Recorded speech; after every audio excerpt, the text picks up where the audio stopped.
দর্শক আপনাদেরকে এই মুহূর্তে দেখানোর চেষ্টা করছি যমুনার সন্নিকটে যে জায়গাটিতে প্রবেশ করার জন্য আমরা দেখছি যে এখানে রয়েছে সেনাবাহিনীর সদস্যরা এবং আপনাদেরকে একটু বলে রাখি যে এখানে আজকে যে জগন্নাথ বিশ্ববিদ্যালয়ের শিক্ষার্থীরা তারা যে ৩ দফা দাবি নিয়ে যমুনার অভিমুখে যে লং মার্চ কর্মসূচি ঘোষণা করেছে এবং সেই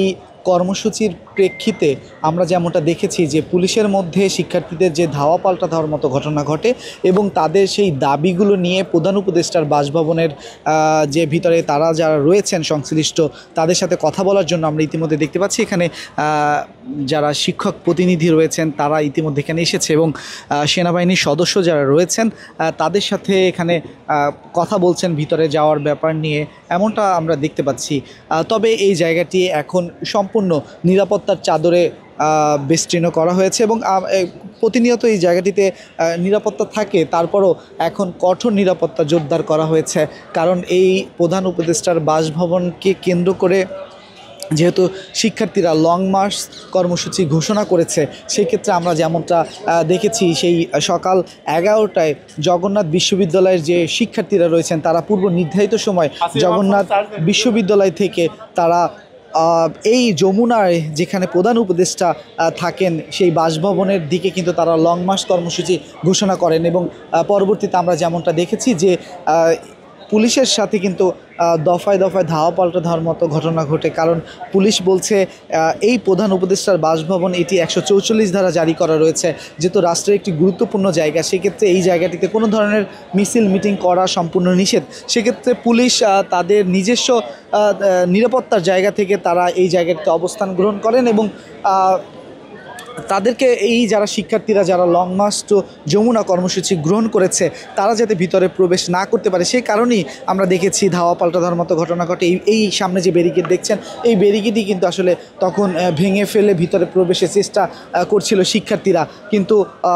যখন পুলিশ তাদের দিকে টিয়ারশেল এবং সাউন্ড গ্রেনেড নিক্ষেপ করে তারা ছত্রভঙ্গ হয়ে যায়। পরবর্তীতে এখন তারা কিন্তু এই কাকরাইল মসজিদটি রয়েছে এখানে এবং ঠিক এই কাকরাইল মসজিদের এই জায়গাটিতে তারা এখানে অবস্থান করছে এবং তাদের যে শিক্ষক যারা প্রতিনিধি রয়েছেন আপনারা দেখলেন শুরুতে তারা কিন্তু সেই জায়গাটি দিয়ে সেনাবাহিনীর সাথে কথা বলে ভিতরে মিটিংয়ের জন্য প্রবেশ করছে এবং তারা যে ৩ দফা দাবি নিয়ে এসেছে সেই দাবিগুলো একটু জানতে চাই তাদের কাছ থেকে। আপনাদের দাবিগুলো কি কি?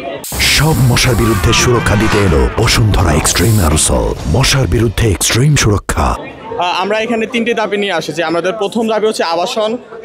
ব্যবস্থা নিশ্চিত না হওয়া পর্যন্ত জগন্নাথ বিশ্ববিদ্যালয়ের 70% শিক্ষার্থীর জন্য আবাসন বৃত্তি 2025-26 অর্থবছর থেকে কার্যকর করতে হবে। আমাদের দ্বিতীয় নম্বর দাবি হচ্ছে জগন্নাথ বিশ্ববিদ্যালয় 2025-26 অর্থবছরের জন্য প্রস্তাবিত পূর্ণাঙ্গ বাজেটের কাটছাঁট না করে অনুমোদন করতে হবে এবং আমাদের সর্বশেষ গুরুত্বপূর্ণ এবং তৃতীয় এবং সর্বশেষ দাবি হচ্ছে জগন্নাথ বিশ্ববিদ্যালয়ের দ্বিতীয় ক্যাম্পাসের কাজ পরবর্তী একনেক সভায় অনুমোদন করে অগ্রাধিকার প্রকল্পের আওতায় বাস্তবায়ন করতে হবে। আজকে আমাদের শান্তিপূর্ণ মিছিলে আমরা যেটা মৌলিক ব্যবস্থা শিক্ষা আমরা যৌক্তিক দাবি নিয়ে আসতেছিলাম, এই পুলিশ লীগ যে আমাদের অতর্কিত হামলা করেছে তাদের বিচার হতে হবে এবং তাদেরকে তদন্ত করে এই ছাত্র জনতার এবং ইউজিসি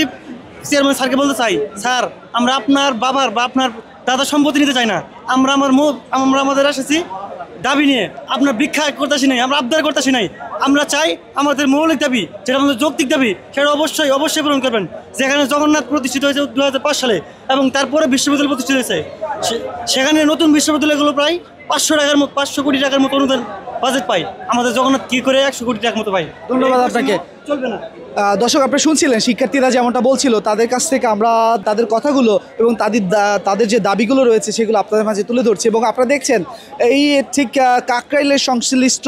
যে কাকরাইল মসজিদটি রয়েছে সেই মসজিদের সামনেই যে ব্যারিকেডটি রয়েছে সেখানে এভাবে অসংখ্য পরিমাণে পুলিশ সদস্য থেকে শুরু করে সেনাবাহিনী বিজিবির সদস্যরা কিন্তু এই জায়গাটি রয়েছে এবং আপনারা দেখছেন যে এই জায়গাটিতে যেহেতু রাষ্ট্রীয় একটি জায়গা এবং যেহেতু এই জায়গাটিতে 144 ধারা জারি করা রয়েছে সেক্ষেত্রে পুলিশ রাষ্ট্রের একটি গুরুত্বপূর্ণ জায়গার নিরাপত্তার দায়িত্বে কিন্তু রয়েছে এবং সেক্ষেত্রেই শিক্ষার্থীদের সাথে যেহেতু শিক্ষার্থীরা এই জায়গাটিতে প্রবেশ করতে চেয়েছে এই বিষয়গুলো নিয়ে কিন্তু পুলিশের সাথে